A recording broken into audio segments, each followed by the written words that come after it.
Guys good evening. So guys ये vision की 4th and 5th जुलाई की डेली करंट अफेयर्स की मैगज़ीन है। तो गाइस आज क्या हुआ है, जिस पीडीएफ रीडर पे मैं क्या करती थी मैगज़ीन बनाती थी, तो वो सॉफ्टवेयर थोड़ा अपग्रेड हुआ है, तो और उसको यूज़ करने में मुझे काफ़ी ज़्यादा दिक्कत हो रही है। और अगर जब भी उसको यूज़ कर रही हूँ तो स्क्रीन बहुत ज़्यादा छोटी पड़ रही है। तो आज मैं किसी और उसमें कर रही हूँ, अब पता नहीं यार कैसी होगी, तो थोड़ा सा एडजस्ट कर लो, 1-2 दिन कर लो जब मैं नया कुछ देखती हूँ। खैर हम स्टार्ट करते हैं अपनी first news, that is the India joins 130 countries on new framework for the international tax reform. तो गाइस ये जो हमारी न्यूज़ इकोनॉमी में कवर होगी। फाइन, अभी क्या है देखो, कंट्रीज़ हैं जिन्होंने ज्वाइन किया है, तो उनका एम ये है कि हमें क्या करना है, इंटरनेशनल लेवल पे जो भी टैक्स से रिलेटेड जो रूल्स हैं उनको हमें क्या करना है, रिफॉर्म करना है। फाइन, तो countries have joined a new 2 pillar plan to reform the international taxation rules, जिनका एम ये है कि हमें क्या करना है, जो मल्टीनेशनल कंपनीज़ हैं वो क्या करें, अपना जो टैक्स में उनको जितना शेयर देना चाहिए वो वहाँ पे दें। मतलब कि अगर वो इंडिया में ऑपरेट करें तो वहीं पे वो टैक्स दें, ऐसा नहीं कि टैक्स को अवॉइड करने के चक्कर में वो टैक्स हेवंस में ऐसा है। फाइन, तो इसलिए आई है। ये जो कंपनीज़ हैं ये क्या करती हैं, जो एमएनसीज हैं वो बहुत ज़्यादा ह्यूज रेवेन्यू जनरेट करती हैं, लेकिन उस पर्टिकुलर कंट्री में बहुत ही कम लिटल टैक्स करती हैं, पे करती हैं, बिकॉज उन्होंने वहाँ पे जो ऑफिस को स्टार्टअप किया जाता है वो सिर्फ इसके लिए किया जाता है। सपोज करो कोई ऐसी कंपनी है जो इंडिया में ऑपरेट करे, बिकॉज इंडिया से उसको बहुत ज़्यादा प्रॉफिट मिल रहा है, लेकिन वो क्या करेगी, जानबूझ के इंडिया से टैक्स बचाने के चक्कर में वो कोई छोटा सा ऑफिस किसी और कंट्री में खोल देगी जहाँ पे क्या है, टैक्स बहुत ही कम है या फिर बहुत ज़्यादा टैक्स लो है। Fine, and they set up offices for the tax purposes in low और द नो टैक्स रिस्ट्रिक्शन। ठीक है, 2 पिलर पैकेज को कोऑर्डिनेट किया जाएगा किसके द्वारा, ओईसीडी के द्वारा। तो गाइस आपसे डायरेक्ट पूछा जा सकता है 2 पिलर पैकेज किससे रिलेटेड है। फाइन, तो आपको पता होना चाहिए कि it is related to the international taxation rules, और इसको कोऑर्डिनेट किया जाएगा by the OECD, that is the organisation for economic cooperation and the development. अब इसमें जो 2 पिलर होंगे, तो उसमें पिलर 1 का काम क्या होगा कि हमें क्या करना है, जहाँ जो भी कंपनी प्रॉफिट्स को जहाँ पे कमा रही है उसको फेयर डिस्ट्रीब्यूट करेगी उनके ही कंट्री में टैक्सेशन में। Fine, among the countries with respect to the larger multinational enterprises including the digital companies. Fine, जो भी डिजिटल कंपनीज होगी या फिर जो भी एमएनसीज हैं जहाँ पे वो प्रॉफिट कमा रही है वहीं पे क्या करेंगे, वो यूनिफॉर्मली टैक्स को पे करेंगी। पिलर 2 का मतलब क्या है कि हम क्या करेंगे, so that corporate income tax में एक कॉम्पिटिशन बना रहे। तो वहाँ पे हमने क्या किया है, काफ़ी दिन से पढ़ रहे हैं कि ग्लोबल मिनिमम कॉर्पोरेट टैक्स को हम क्या करेंगे, इंट्रोड्यूस करेंगे, सो दैट जो कंट्रीज़ हैं वो इस जो ग्लोबल मिनिमम कॉर्पोरेट टैक्स है इसको यूज़ कर सकें, so that to protect there the tax basis. Fine, 1 minute guys. हाँ, इसके अलावा क्या है, कंट्रीज़ हैविंग, 1 सेकेंड गाइज। हाँ, countries have for long competed, because countries क्या करती हैं, काफ़ी टाइम से मतलब मेहनत करती हैं कि हम अपनी कंट्री में किसी पर्टिकुलर कंपनी को अट्रैक्ट कर सकें with ultra low tax rate and the exemption. अभी क्या है, ये जो 2 पिलर पैकेज की बात करें, इसका सिग्निफिकेंस क्या है, इसका बेनिफिट क्या मिलेगा। सबसे पहले क्या होगा, ऑफकोर्स गवर्नमेंट की हेल्प मिलेगी, बिकॉज वो क्या कर सकते हैं, नेसेसरी रेवेन्यू जनरेट कर सकते हैं through this companies to fight against pandemic. इसके अलावा हम क्या कर सकते हैं, टैक्स हेवंस को चेक कर सकते हैं, बिकॉज कहीं ना कहीं करती है हमारी ये क्या करती है, लो टैक्स इंसेंटिवाइज को न्यूट्रलाइज करेगी and will discourage the MNS from the shifting forward profit. ठीक है, तो वही वाली बात है, जो base erosion and profit shifting, ये वाली जो प्रॉब्लम है वो एड्रेस हो जाएगी। इसके अलावा जो इंटरनेशनल टैक्स सिस्टम है उसको भी स्टेबलाइज करेगी और टैक्स की जो सर्टेनिटी है वो इंक्रीज होगी। अब हम जरा देख सकते हैं जो ग्लोबल मिनिमम कॉर्पोरेट टैक्स है वो किस तरह से काम करेगा। सबसे पहले क्या है, एक एग्जाम्पल दिया, सपोज करो कोई कंपनी है जिसका हेडक्वार्टर कंट्री ए में है, लेट अस सपोज उसका हेडक्वार्टर इंडिया में है, और वो इनकम कहाँ से रिपोर्ट कर रही है, कंट्री बी से। मान लेते हैं, एक बार चेंज करते हैं, हेडक्वार्टर उस पर्टिकुलर कंपनी का यूएसए में है और वो ऑपरेट करिए कंट्री बी इंडिया में, जहाँ पे जो टैक्स रेट है 11%। ग्लोबल मिनिमम रेट अगर हम 15% कर देंगे तो जो कंट्री ए क्या करेगी, वो उस टैक्स को टॉपअप करेगी और वो सिर्फ कंपनी के प्रॉफिट से सिर्फ 4% ही कलेक्ट करेगी from the country B, representing the difference between country B's rate and the global minimum tax rate. Fine, तो बस सिंपल बात ये हो गई है, हमने क्या कर दिया, ग्लोबल मिनिमम टैक्स 15 रख दिया है। अगर सपोज करो इंडिया में 11% टैक्स लेते हैं तो इंडिया 11% लेगी, लेकिन जो 4% जो टैक्स है वो कौन सी कंट्री ले लेगी, जहाँ पे उसका हेडक्वार्टर है। फाइन, तो इससे क्या होएगा कि वो टैक्स चोरी नहीं कर पाएगी। फाइन, नेक्स्ट न्यूज़ है, ministry of women and child development. मतलब सिंपल बात है कि अब कंपनी जहाँ मर्जी ऑपरेट करेगी उसको 15% देना ही देना पड़ेगा। अब अगर वो मलेशिया में कर लें जहाँ पे टैक्स हेवन है, फाइन, तो वहाँ पे अगर 2% तो वहाँ 2% दे देगी, तो बचा हुआ 13% उसको यूएसए में देना पड़ेगा, मतलब एट दी एंड उसको 15% देना ही देना पड़ेगा। नेक्स्ट है, ministry of women and child development invite company suggestion on the trafficking in the persons prevention care and the rehabilitation bill 2021। तो गाइस ये जो हमारी न्यूज़ है सोशल इश्यूज़ में कवर होगी आइदर अंडर GS1 और द GS2। अभी क्या इस बिल का ऑब्जेक्टिव है कि हमें क्या करना है, जो भी पर्सनस के ट्रैफिकिंग होते हैं, ह्यूमन के ट्रैफिकिंग स्पेशली वुमेन और चिल्ड्रन की, उनको प्रिवेंट करना है, काउंटर करना है और उनको हमें केयर प्रोवाइड करनी है, प्रोटेक्शन प्रोवाइड करनी है और रिहेबिलिटेशन फैसिलिटीज़ प्रोवाइड करनी है। अभी क्या एक न्यू रिपोर्ट आई है एज पर the national crime record bureau report जो कि 2019 थी, उसमें बताया था नियर अबाउट 6,616 विक्टिम्स हैं, उनको ट्रैफिक किया जाता है। इसका एम है कि हमें क्या करना है, एक वुमेन और चिल्ड्रन या जो भी ह्यूमन को ट्रैफिक किया जाता है उनको एक लीगल, इकोनॉमिक और सोशल एनवायरनमेंट देना है, सो दैट हम क्या कर सकें, उन लोगों को प्रोटेक्शन प्रोवाइड कर सकें और जो भी ये काम कर रहे हैं उनके अगेंस्ट हम लीगल प्रोसीडिंग स्टार्ट कर सकें। फाइन, प्रोसिक्यूशन का मतलब क्या होता है, लीगल प्रोसीडिंग स्टार्ट कर सकें। अब ये जो ड्राफ्ट बिल है इसके क्या प्रोविजंस हैं एक बार हम देख लेते हैं। सबसे पहले इसके अंदर हम क्या करेंगे, एक एंटी ह्यूमन ट्रैफिकिंग कमेटीज़ को क्या करेंगे, सेटअप करेंगे। कहाँ पे, नेशनल लेवल पे, स्टेट लेवल पे, डिस्ट्रिक्ट लेवल पे, सो दैट हम क्या कर सकें, पूरा जो भी विक्टिम्स हैं उनको ओवरऑल रेस्क्यू कर सकें, उनको रिकवरी, रिलीफ और रिहेबिलिटेशन ये सब फैसिलिटीज हम प्रोवाइड कर सकें। इसके अलावा इस एक्ट के अंदर अपने एक्सप्लॉयटेशन टर्म को डिफाइन किया गया, अगेन वेरी इंपॉर्टेंट, जिसके अंदर क्या है कि एक्सप्लॉयटेशन, आप किसी भी मैनर में अगर किसी पर्सन को एक्सप्लॉयट कर रहे हो, जैसे फोर्स्ड लेबर करा रहे हो, स्लेवरी या फिर ऐसी प्रैक्टिसेस करवा रहे हो which is similar to slavery, servitude या द फोर्स रिमूवर ऑर्गेनाइजेशन, इन सबको एक्सप्लॉयटेशन के टर्म में काउंट किया। तो वेरी इंपॉर्टेंट कि इस ड्राफ्ट ने एक्सप्लॉयटेशन को यूज टर्म को डिफाइन किया, तो यस हाँ किया है। इसके अलावा हमने प्रोटेक्शन एक्सटेंड करी है उन विक्टिम्स पे, इंक्लूडिंग इसमें हमने ट्रांसजेंडर्स को भी इंक्लूड किया, एज वेल एज कोई भी पर्सन जो ट्रैफिकिंग का विक्टिम रह चुका हो, चाहे वो कोई मैन भी ना हो। इसके अलावा हम क्या करेंगे, स्ट्रिक्ट पेनल्टी लगाएंगे जिसमें मिनिमम 7 साल तक की हम क्या करेंगे, जो बंदा काम में होगा उनको हम जेल भेज सकते हैं और इन सर्टेन केसेस हम इवन डेथ पेनल्टी भी उस बंदे को लगा सकते हैं। नेशनल इन्वेस्टिगेशन एजेंसी, इसकी एक नेशनल इन्वेस्टिगेशन और कोऑर्डिनेटिंग एजेंसी होगी। फाइन, नेक्स्ट न्यूज़ है NTPC invites expression of interest for the sale of fly ash in the Middle East and the other regions। तो गाइस ये जो हमारी न्यूज़ है एनवायरनमेंट में कवर होगी, क्योंकि आपने देखा होगा हम काफ़ी बार फ्लाई ऐश के बारे में पढ़ते हैं, क्योंकि फ्लाई ऐश एक तरह से का वेस्ट है और हम इससे लेकिन काफ़ी अच्छी वेल्थ में इसको कन्वर्ट कर सकते हैं, इसलिए फ्लाई ऐश की बात की जा रही है। अभी ये जो NTPC ने इन्वाइट करा है एक्सप्रेशन ऑफ इंटरेस्ट, ये एक उनका टारगेट की क्लाइन में है, जिसमें हमें क्या करना है, जिसमें हमारा एम था कि हमने फ्लाई ऐश को 100% यूटिलाइज करना है। कहाँ से, जो जनरेट होती है पावर प्लांट से। एट प्रेजेंट हम फ्लाई ऐश को ओनली 80% यूटिलाइज कर रहे हैं, ठीक है। तो हमें सिंपल बात है कि हमें अपना यूटिलाइजेशन को क्या करना है, बढ़ाना है। फ्लाई ऐश के बारे में पढ़ते हैं, वेरी इंपॉर्टेंट एज पर science and technology. Fly ash एक फाइन पाउडर होता है जो कि जब भी आप थर्मल पावर प्लांट्स में जैसे कोयल बर्न करते हो तो उसका एक बायो प्रोडक्ट निकलता है। कंपोजिशन क्या होते हैं, इसमें बहुत ही कम अमाउंट में सिलिका के ऑक्साइड्स होते हैं, एल्यूमिनियम, कैल्शियम, इन सब के ऑक्साइड्स होते हैं। इवन के ट्रेस कंसेंट्रेशन में आर्सेनिक, बोरोन, क्रोमियम लेड जो कि एक हैवी मेटल्स हैं वो भी पाए जाते हैं। इंडिया का जो कोल है वो लो ग्रेड का होता है, जिसमें ऐश कंटेंट बहुत ज़्यादा होता है, नियर अबाउट 30 to 40% होता है, जबकि जो हम कोल इंपोर्ट करते हैं उसमें ऐश कंटेंट कम होता है, नियर अबाउट 10 to 15% होता है। हाईवर तो फ्लाई ऐश है, हम उसको काफ़ी अलग जगह भी यूज़ कर सकते हैं, एग्रीकल्चर में यूज़ कर सकते हैं। अगर हम एग्रीकल्चर में यूज़ करते हैं तो वहाँ पर वो वाटर होल्डिंग कैपेसिटी क्या बढ़ाता है। इसके अलावा हम कंस्ट्रक्शन वर्क में यूज़ कर सकते हैं, मैन्युफैक्चरिंग, हम उससे क्या कर सकते हैं, सीमेंट बना सकते हैं, ब्रिक्स, टाइल्स ये सब बना सकते हैं, एब्जॉर्बेंट्स बना सकते हैं, जहाँ पे हम क्या कर सकते हैं, वेस्ट गैसेज या ड्रिंकिंग वाटर को प्यूरीफाई कर सकते हैं। इसके अलावा गवर्नमेंट ने क्या ऑलरेडी मेजर्स लिए गए हैं सो दैट हम फ्लाई ऐश की यूटिलाइजेशन को प्रमोट करें। सबसे पहले हमने क्या किया हुआ है, ऑलरेडी जो भी कोयल या लिग्नाइट के बेस्ड पावर प्लांट्स हैं हमने उनके लिए मैंडेटरी बना रखे कि आपको अपना जो भी आप फ्लाई ऐश प्रोड्यूस करते हो आपको उनको 100% यूटिलाइज करना है विद इन 3 to 5 ईयर। इसके अलावा हमने एक मोबाइल ऐप भी स्टार्ट कर रखी थी for ash management, ash tag. तो गाइस इस ऐप के थ्रू है जो फ्लाई ऐश प्रोड्यूसर्स को कनेक्ट करती है to fly ash consumers, like अगर किसी को परचेज करना है तो उनको कनेक्ट करती है। इसके अलावा हमने फ्लाई ऐश बेस्ड जो प्रोडक्ट्स हैं in all the government scheme जैसे प्रधानमंत्री ग्रामीण सड़क योजना, उनमें हम फ्लाई ऐश को यूज़ करते हैं। फाइन, क्योंकि इससे जो सड़कें वो बहुत अच्छी बनेंगी। इसके अलावा महाराष्ट्र पहली स्टेट बनी है जिन्होंने फ्लाई ऐश यूटिलाइजेशन पॉलिसी को अडॉप्ट किया था। फाइन, तो आपको इस स्टेट के बारे में पता होना चाहिए, PCS स्टेट PCS में पूछ सकते हैं। फाइन, नेक्स्ट न्यूज़ है India to divert excess water under the Indus water treaty to the irrigate own land. तो गाइस ये जो हमारी न्यूज़ है एग्रीकल्चर सेक्शन में कवर होगी अंडर GS3 इकोनॉमी के अंडर। अभी क्या ये मूव जब आई है, जब क्या कर रहा है इंडिया, काम कर रहा है कि वो क्या करेगा, जो उज वाटर है उसके वाटर को क्या करेगा, डाइवर्ट करेगा, जो कि एक मेन ट्रिब्यूटर है किसकी, रावी रिवर की, जो पाकिस्तान से फ्लो होती है। Fine, move come against the backdrop of India working on a plan to divert the water of Ujh, one of the main tributary of Ravi, which that flows into the Pakistan. ये एक strategic importance है India के लिए, जिसमें हम क्या कर रहे हैं, वाटर के फ्लो, जो रिवर वाटर के फ्लो को कंट्रोल कर रहे हैं। एक्ट विच इज़ एक तरह का ये एक्ट करता है as a force multiplier during the times of aggression.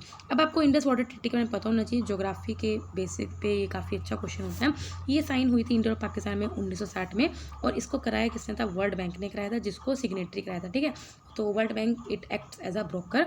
इसके अलावा इस ट्रीटी के अंडर क्या होता है, जो 3 ईस्टर्न रिवर थी जैसे रावी, बियास और सुतला, ये हमने एक्सक्लूसिवली इंडिया को एलोकेट कर दी थी, जबकि जो वेस्टर्न रिवर्स हैं इंदस, चेनाब, झोलन, वो हमने पाकिस्तान को डेडिकेट कर दी थी।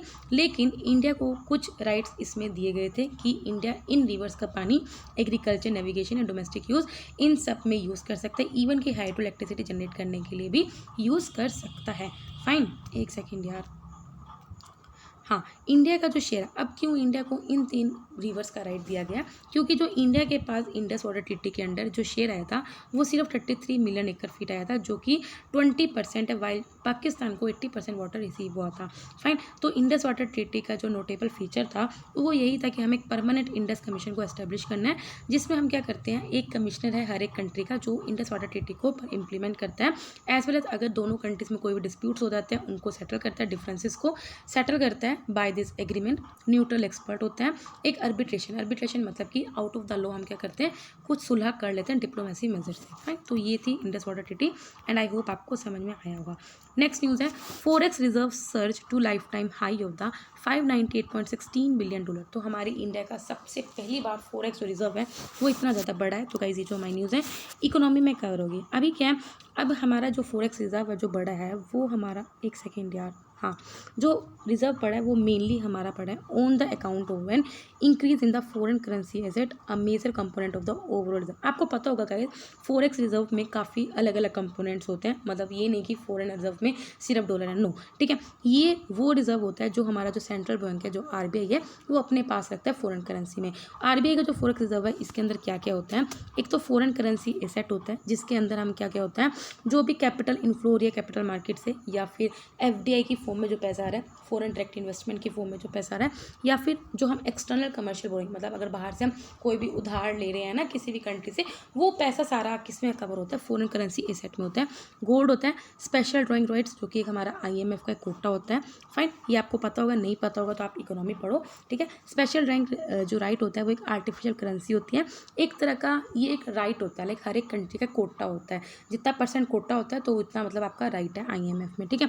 और जो वैल्यू होती है एसडीआर की वो डिपेंड करती है 5 करेंसीज की बास्केट पे, और आई थिंक आपको पता होगी यूएसए की डॉलर जिसकी वेटेज सबसे ज़्यादा है, यूरो, चाइना का युआन, जापान का येन एंड पाउंड स्टर्लिंग। फाइन, तो सबसे कम जो वेटेज है वो किसके, पाउंड स्टर्लिंग की। अभी हमने क्या पढ़ा, फॉरेक्स रिजर्व में क्या क्या, ये हमने पढ़ लिया है, ठीक है। इसके अलावा क्या है, एसडीआर को हम essentially artificial currency as an instrument use किया जाता है आईएमएफ के द्वारा। हाँ, अभी हमने क्या पढ़ा है फॉरेक्स में क्या क्या है, लेकिन अभी न्यूज़ में ये था कि जो हमारा फॉरेक्स रिजर्व पड़ा है तो उसमें सबसे ज़्यादा हमारा क्या पड़ा है, फॉरेन करेंसी एसेट। फाइन, और फॉरेन करेंसी एसेट में क्या क्या है वो भी हमने पढ़ लिया, जो भी हमारा कैपिटल इनफ्लो हो रहा है कैपिटल मार्केट के थ्रू, एफडीआई के थ्रू, या फिर एक्सटर्नल कमर्शियल बोरिंग थ्रू, ठीक है। तो आई होप आपको ये समझ में आया होगा। फाइन, अभी क्या इंपॉर्टेंस क्या है इंडिया के लिए अगर हमारा फॉरेक्स रिजर्व ज़्यादा होता है, सबसे पहले क्या होता है, हम इंपोर्ट्स ज़्यादा कर सकते हैं, क्योंकि जो हमारी इंटरनेशनल ट्रांजैक्शन है वो हमेशा डॉलर में ही सेटल होता है। इसके अलावा हमारा जो आरबीआई है उसका भी कॉन्फिडेंस मेंटेन रहता है, वेरस जो हमारी मॉनेटरी पॉलिसीज़ हैं या फिर एक्सचेंज रेट इंटरवेंशन है वो भी हमारी ईजी पड़ जाती है। हाईवर क्या है हमारी, क्योंकि कोई डिस्ट्रप्शन नहीं होता, लाइक अगर आपका फाइनेंशियल सिस्टम स्ट्रॉन्ग है तो इंडिया को आराम से कहीं से भी लोन मिल सकता है, चाहे वो वर्ल्ड बैंक हो चाहे आईएमएफ हो। हेल्प्स, इसके अलावा इंडिया खुद भी क्या कर सकता है, किसी भी कंट्री की हेल्प कर सकता है। Helps limit any vulnerability because of a sudden disruption in foreign capital inflows which could happen during a crisis. Fine, अब हम बढ़ते हैं अपनी next news, that is the Khadi and village industries commission launched bamboo oasis on lands in drought bold project in the Rajasthan. तो guys ये जो हमारी news है किसमें कवर होगी, एग्रीकल्चर या फिर देखो bamboo oasis on lands in drought, तो एनवायरनमेंट में भी कवर हो सकती है। अभी क्या देखो प्रोजेक्ट जो बोल्ड है इसका एम है कि हमें क्या करना है, बैम्बू बेस्ड ग्रीन पैचेस को हमें जनरेट करना है, कहाँ पे, उन एरियाज़ में जो बहुत ज़्यादा ड्राई एरियाज़ है या फिर सेमी एरिड एरियाज़ में हमें क्या करना है, इसको क्रिएट करना है सो दैट हम लैंड डिग्रेडेशन या फिर जो डेजर्टिफिकेशन है उसको हम प्रिवेंट कर सकें। बैम्बू एक ग्रास होती है, बड़ी जल्दी ग्रो होती है, टिपिकली ये वुडी होती है और ये सब स्पेशली ट्रॉपिकल, सब ट्रॉपिकल और माइल्ड टेम्परेट जोन्स में ये उगती है। India is second only to China in terms of bamboo, मतलब कि इंडिया, चाइना के बाद इंडिया में बहुत ज़्यादा बैम्बू की डाइवर्सिटी देखने को मिलती है। अब बैम्बू को हम अगर कल्टीवेट करेंगे तो उसका बेनिफिट क्या है? सबसे पहले क्या करते हैं, वाटर को कंजर्व करता है और वाटर की इवेपोरेशन को रिड्यूस करता है। ऑफकोर्स इसका मतलब ग्राउंड वाटर हमारा बना रहता है। इसके अलावा डिग्रेडेड सोइल को रिहेबिलिटेट करने में काफ़ी ज़्यादा अच्छा है और इसकी एक यूनिक एबिलिटी है कि क्या करता है, डैमेज सोइल से जुड़ा रहता है, ठीक है, तो जिसकी वजह से लैंड डिग्रेड नहीं होता है। बैम्बू का क्या एप्लीकेशन है आपको पता होगा, बिल्डिंग मटेरियल बनाने में काम आता है, एग्रीकल्चर इम्प्लीमेंट्स में, फर्नीचर में, म्यूजिकल इंस्ट्रूमेंट्स बनाने में, food item, handicraft, large bamboo based industries हैं, पेपर, पल्प, इन सब में क्या है, ये काफ़ी यूज़ आता है। इसके अलावा हम क्या मेजर्स ले रहे हैं सो दैट हम बैम्बू के कल्टीवेशन को प्रमोट कर सकें? इस सबसे पहले 22 बैम्बू क्लस्टर को हमने 9 स्टेट्स में लॉन्च किया गया सो दैट हम बैम्बू के ज़्यादा से ज़्यादा प्लांटेशन को रेज कर सकें, नर्सरीज क्रिएट कर सकें और बैम्बू प्रोडक्ट्स की डेवलपमेंट कर सकें। हमने क्या करा है, नेशनल बैम्बू मिशन को रिस्ट्रक्चर भी किया है जो कि 2018-19 में लॉन्च हुई थी सो दैट हम क्या कर सकें, बैम्बू सेक्टर को कंप्लीट क्या कर सकें, वैल्यू चेन को होलिस्टिकली डेवलप कर सकें। इंडियन फॉरेस्ट एक्ट 1927 आया था जिसको हमने 2017 में अमेंड किया गया, जिसमें हमें क्या किया, हमने बैम्बू को ट्रीज़ की डेफिनेशन में से हटा दिया गया था, जिसकी वजह से हम बैम्बू को आउटसाइड द फॉरेस्ट भी उगा सकते हैं और हम इसको गिराने के लिए हमें किसी की परमिशन भी नहीं लेनी पड़ेगी। फाइन, अब हम पढ़ते हैं अपनी छोटी छोटी न्यूज़ पे, that is special purpose acquisition company. अभी क्या देखो, स्पेशल पर्पस एक्विजिशन जो कंपनीज है वो सेटअप किए गए हैं किसके द्वारा, इंडियन स्पॉन्सर्स के द्वारा, जिनका एक्सपेक्ट कर रहे हैं कि वो क्या करेंगे, अपना IPO नियर अबाउट $1 बिलियन के थ्रू क्या करेंगे, रेस करेंगे USA के स्टॉक मार्केट में। फाइन, तो जो स्पेशल पर्पस एक्विजिशन कंपनीज हैं ये कुछ ऐसी शेल कंपनीज हैं जिनको मतलब कि लिस्ट किया गया है, जिनका सोल पर्पस यही था कि उनका काम था कि प्राइवेट कंपनीज या अनलिस्टेड कंपनीज को एक्वायर करना और फिर बाद में उनको मर्ज कर लेना। इनका कोई भी जबकि ऑपरेशन नहीं है, बिजनेस कुछ नहीं कर रहे हैं, ये क्या करते हैं, सिर्फ IPOs के थ्रू क्या करते हैं, कैपिटल को रीज करते हैं। और SPA अभी तक इंडिया में अलाउड नहीं है, मतलब कि वो कैपिटल इंडिया में रेज नहीं कर सकते बाय इशूइंग IPO। फाइन, तो इसलिए इनको ब्लैंक चेक कंपनीज भी बोलती हैं, बिकॉज इन कंपनीज के जो इन्वेस्टर्स होते हैं उनको खुद नहीं पता होता कि उनके पास कितनी कैपिटल और कहाँ पे वो कितनी पैसा यूटिलाइज कर सकते हैं। फाइन, नेक्स्ट है हरित धारा। अभी हरित धारा की एक एंटी मेथाजोनिक फीड सप्लीमेंट है जिसको डेवलप किया गया किसके द्वारा, ICAR के द्वारा, that is the Indian council of agriculture research.